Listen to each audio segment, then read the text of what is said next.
Let's go.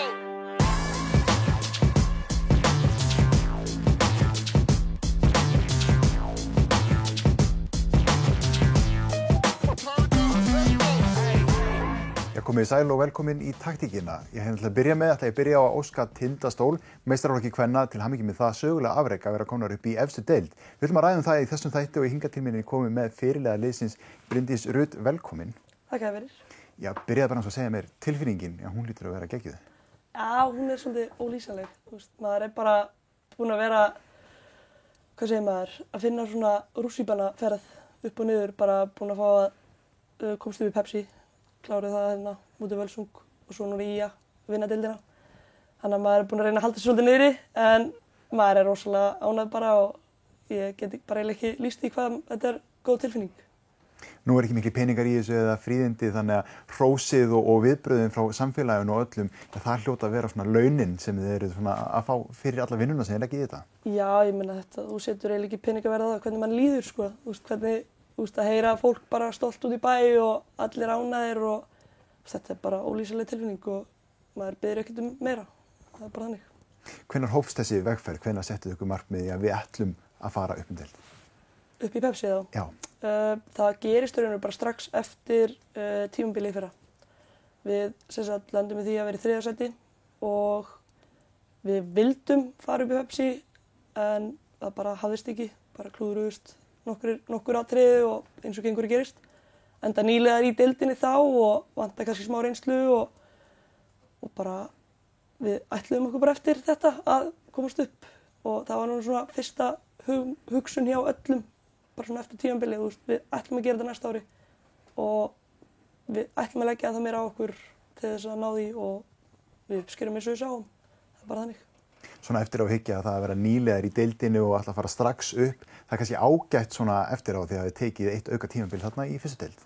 Já, sko, fyrir mig persónulega, þá finnst mér þetta rosalega skemmtilegt svona upplifun núna af því að við vorum í svo góður stöðu. Við tryggjum okkur bara upp Pepsi-deildarsæti núna þegar 3 leikir eftir eða svo og vitandi það, við erum komin í svo góða stöðu.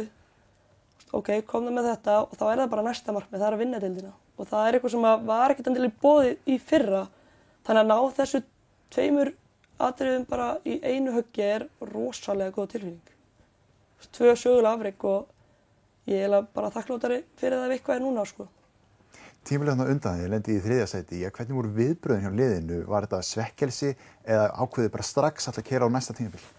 Sko, já og nei, auðvitað maður svektur að ná ekki í markmiðinu en aftur á móti þá var svo mikill svona áhugi fyrir því að við myndum gera betur. Þannig að það var mjög stoppa mjög stutt þar í þeirri hugsun að við ættum að vera að svekkja okkur eitthvað. Við auðvitað eigum bara vera stoltar af því að hafa gert svona vel og bara setja okkur hærra markmið akkurat. Eins og núna það var það komast upp og klára deildina. Og ég gæti bara ekki verið stoltar á stelpunum fyrir það að hafa afrekað þetta. Það bara þannig. Það sýnir mikinn styrkleika að hengja ekki haus í þessum aðstæðum að því að, þið hefðu náttúrulega vilja fara upp í fyrra. Já, sjálfsögðu, auðvitað vilja allir fara upp um deild þegar það er möguleiki. En aftur á móti þá held ég að það séu alveg fleiri stelpur en ég sem hugsa eins að þetta sé ennþá sætar í dag þegar þú ert efst á töflunni, sko. Ég ímynda með það að allir séu bara rosalega ánægðir eins og er. En hvernig það nú eins og í þessum fótbolta það ekki mikið laun sem þið eru að fá fyrir þetta, já, þið eru ekki að fá laun fyrir þetta ef við tölum bara hreint út. Að fá alla til þess að leggja þann metnað á þann tíma og þá orku sem þarf til þess að ná svona árangri. Hvernig það að ná öllum í það og fá alla til þess að stefna í sömu átt? Sko, þetta svona eiginlega bara pínu partur á því að vera í liði. Liðið setur sér stórt markmið og það eitthvað með bara ánægjan og gleðin og samheldin í hópnum sem skiptir svo miklu máli. Við ætluðum okkur þetta. Það skiptir ekki máli hvað aðrir segja eða peningar og eitthvað svona dót. Við erum ekki að fókusera það út af því að fyrst og fremst fótbolti að veita fólki gleði. Og fyrir mitt leyti þá það bara þannig að þetta veitir mér rosalega mikla gleði, félagslega og líkamlega og andlega og allt þetta. Og ég held sem bara svipa með hinar stelpunnar og það ekkert það ekkert leiðilegt að geta sagt það bara núna í dag. Þú veist, við afrekuðum þetta á því að vera eitt stórt lið, samheldni og liðsheild sem að bara náði þessu án þess að vera með einhverja peningalega, einhver peninga bak við eyrað, sko. Þú veist, það er eitthvað sem á ekki að skipta máli finnst mér þegar kemur að svona liðsheild og svoleiðis. Já, minna liðsheild og samheldni, hún lítur að skipta gríðarlega miklu máli fyrir ykkur. Þið eru landsbyggðarlið og það er nú kannski ekki í boði endilega að sækja mikið af leikmönnum eða fá inn leikmenn til þess að styrkja liðið. Þið þurfið svolítið að treysta á ykkur. Já, við erum með heimakjarna sem er rosalega góður og mikilvægur og flottur. Og það sem kannski er rosalega gott með það að vera með svona heimakjarna er að við þekkjumst rosalega vel.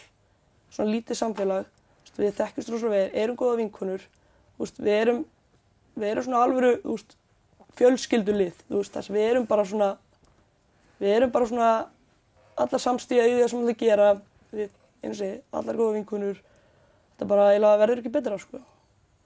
En hvernig er það þá fyrir þessar leikmenn sem eru að koma utanakomandi? Hvernig er að koma inn í þetta samfélag? Það sem ég hef allan rætt við eins og með þessar leikmenn sem hafa komið inn núna í sumar er að þeim bara líður rosalega vel og ég held að finni alveg fyrir að þeir séu mjög velkomnar, sko. Og við viljum auðvitað öllum líði vel og allir séu velkomnir, sérstaklega út að þær eru alveg með sama markmið og við. Og þetta eru frábæri karakter sem við fengið og stelpur og flottar í fótbolta og það er eiginlega alveg skilið að fá að vera að spila í fyrstu deild og af hverju það ekki með okkur. En nú er þetta búið að vera mjög skrítið tímabil og hvernig hefur gengið að halda fókus á markmiðið sitt þegar að það kom inn pásur og alls konar leiðindi? Mér fannst það alveg ganga mjög vel hjá hópnum því að þegar að markmiðið er svona stórt og við ætlum okkur stóru hluti þá verðum við einhvern veginn bara að gíra okkur í það að leggja eins hart að okkur við getum. Og mér fannst að við gera það rosalega vel þegar að kom pása í apríl, mars að þá fengum við bara prógram á þjálfurunum og vorum að vinna í þessu og ég held að allar hafi verið að leggja hart að sér og það er sem ég skildist á þjálfurum líka og stelpunum, ég talaði við alla þá og maður var bara einhvern veginn að halda kontakti við alla og við gerðum þetta vel, fannst mér. Síðan kemur að pásunni í ágúst og þetta verður pínu bara svona erfitt út af hræðslu líka. Maður verður hræddur út af því að mun tímabilið klárast, þurfum að hætta eftir helminginn eða 2/3 eins og var talað um og ég var, persónulega var maður ekkert rosalega spenntur fyrir því. Að fá ekki að klára heilt tímabil, þurfa að slúta þessu einhvers staðar og mér finnst það bara ekki almennilegt, mér finnst það ekki alvöru tímabil og það var kannski mesta hræðslan við það, við fengjum ekki að klára þetta. En aftur á móti gerðum við líka vel þar fannst mér og vorum alveg með fókus og það er ekkert hægt að segja að við höfum einhvern veginn slaka á. Við lögum allt í þetta, fannst mér. Þetta er svolítið hættulegu tími, þú ert með yngri leikmenn og það kemur pása, þú veist ekki hvort að tímabilið endar, á ég þá ekki bara að fara að gera eitthvað annað, eins eldri leikmenn, er þetta ekki bara tími til þess að hætta, erlendi leikmenn líka, það er einhvern óvissa hjá öllum leikmennum? Já, það er óvissa, en þegar staðan er þarna, held að við séum í akkurat öðru sæti eða eitthvað svoleiðis, akkurat þarna, held að við höfum ekki verið komin í fyrsta. Það var þetta samt svona, við ætlum ekki að vera að gefast upp á þessu. Við ætlum að klára þetta og ef að KSÍ hefði akkurat leyft okkur að klára þetta þá vildum við gera það með stæl, þannig að það var eiginlega bara að halda áfram þessum fókus og skóli var nú ekki byrjaðar þarna á þessu tíma þarna, þannig að fólk var ekki að fara að gleyma sér eitthvað annað og við erum með margar stelpur í skóla og þá einhvern veginn voru allar ennþá heima og það var auðvelt að halda einhvern veginn utanum að við værum ennþá að fara að gera þetta.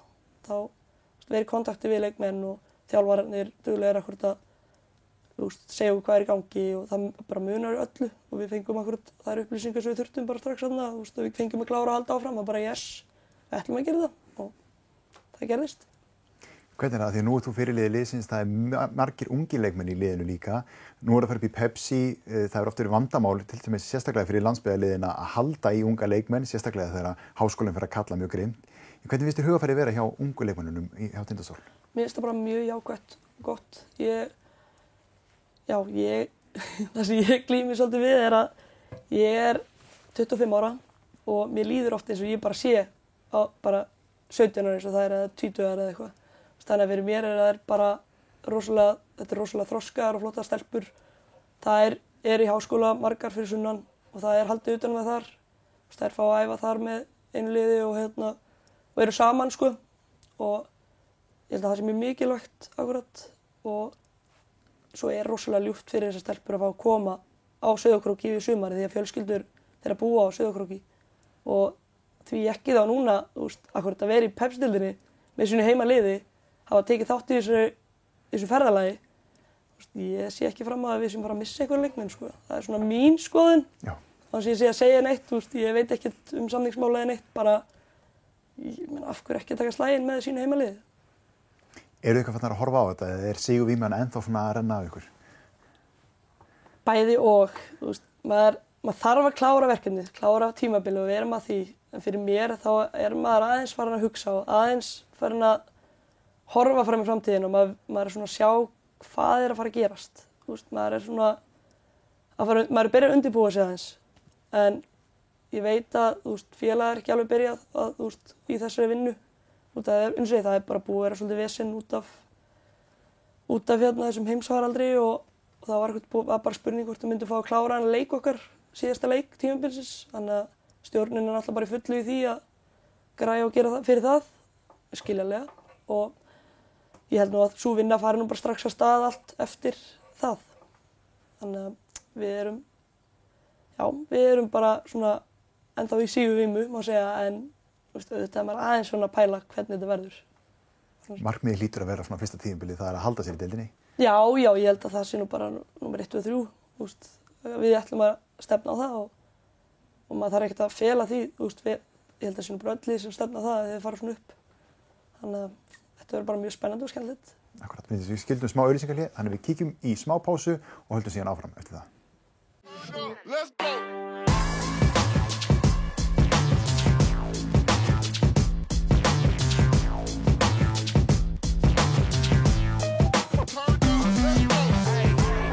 Áfram höldum við í taktíkinni, við erum í Sigurvímu með Tindastól í þessum þætti. Bryndís, hvernig er verið að tala þá eitthvað annað en körfubolta núna á Króknum?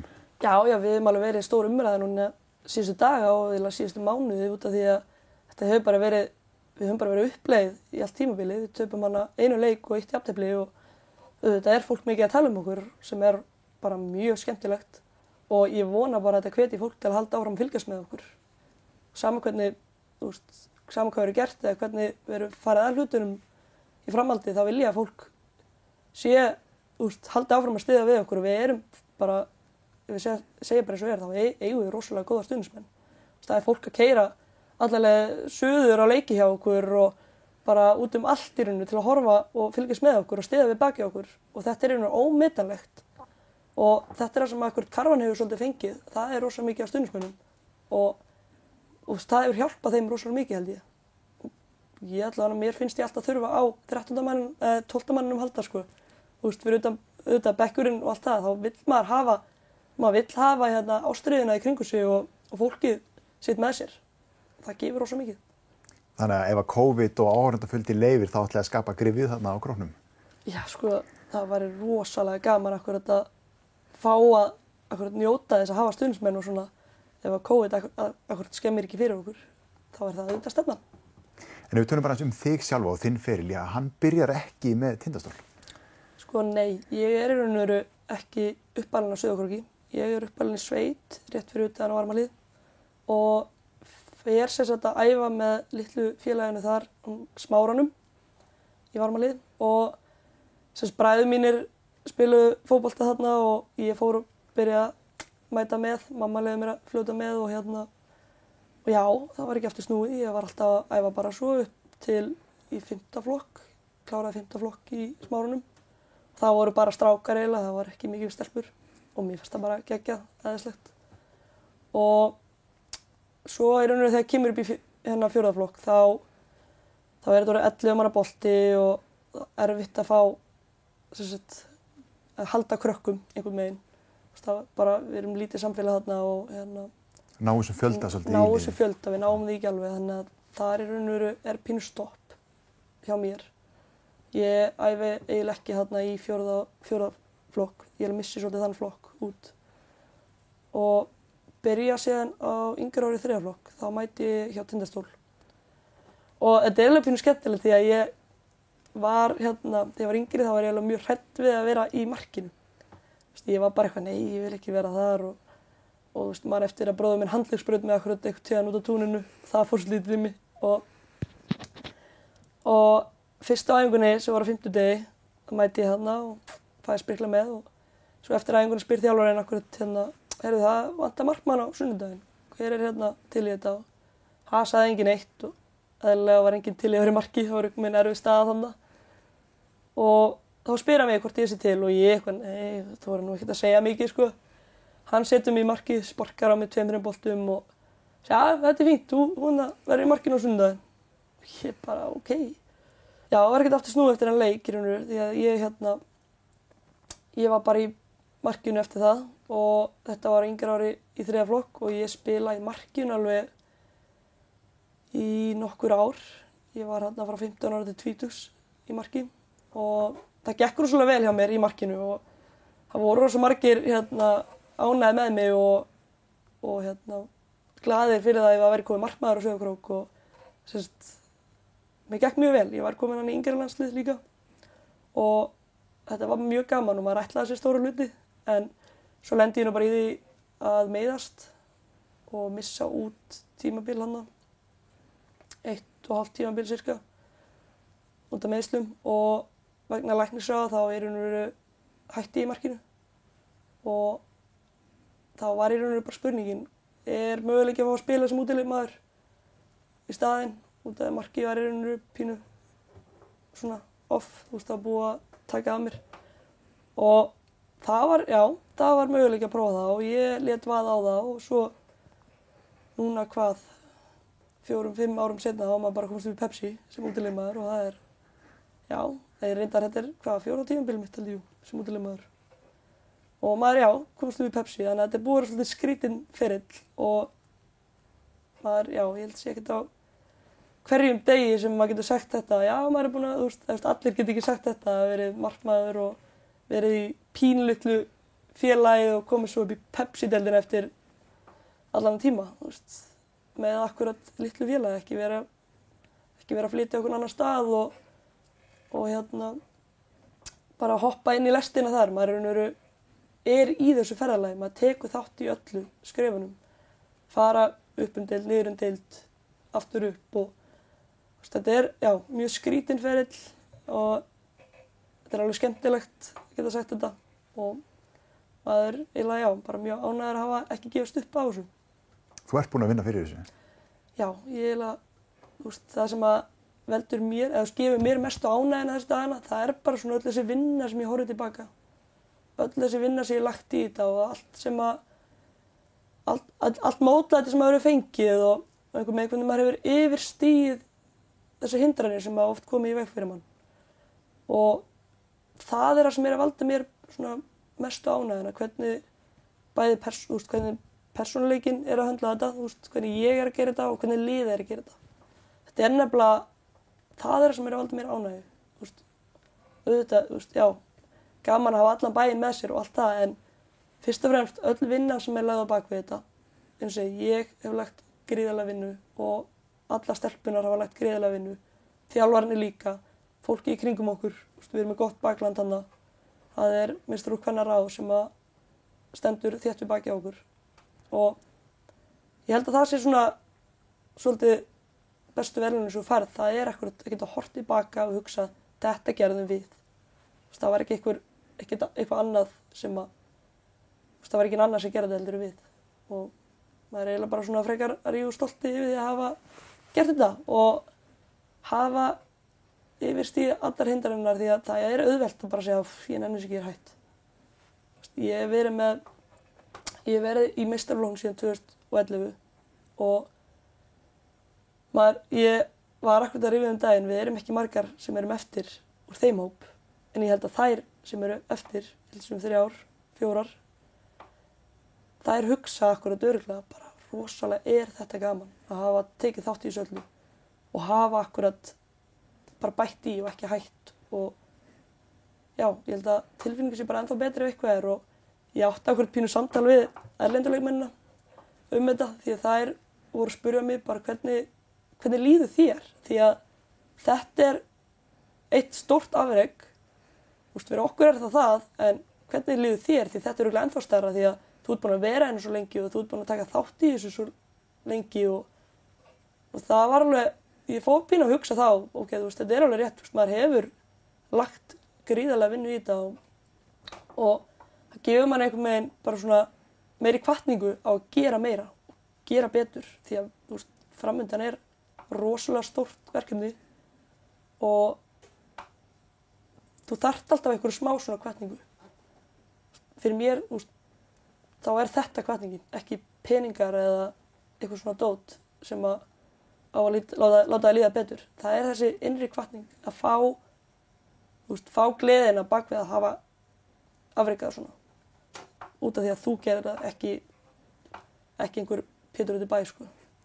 Þið hafið allan rétt til þess að vera stoltar af þessu, en þegar þú lítur tilbaka á þennan tíma þegar að þú þarft að hætta sem markmaður, af því það að vera útileikmaður, það krefst þess að þú leggur annars konar vinnu á þig, af því þetta allt öðruvísi staða sem þú ert að ganga inn í. Þú lagðir á þig þá vinnu og ert auðskýr í dag. Hvernig tilfinning var þetta að þurfa að hætta í sinni stöðu? Það eitthvað annað sem þú ert að fókusa á til þess að þú leitar í fótboltan eftir einhverju öðru en bara að spila fótbolta og sparka bolta. Já. Ástæða fyrir því að ég vildi fá að reyna að vera útileikmaður.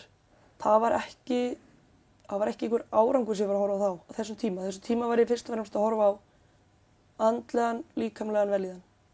Félagslegu hliðina rosalega því að það lendi í svona meiðslum eins og ég lendi í. Það tók rosalega á andlega og að byrja aftur einhvern veginn eftir svona að vera frá í vinnu í meira en hálft ár og vera endalaust að ströggla við verki og ýmislegt, þá var þetta svona, ok, ég verð að koma aftur í boltann, ég verð að komast inn í hópinn, maður partur af einhverju og eins og þetta gerir svo mikið í félagslegu hliðina, akkurat verið með vinkonunum, koma sér aftur í líkamlegt form, það var eiginlega stóri þátturinn í þessu,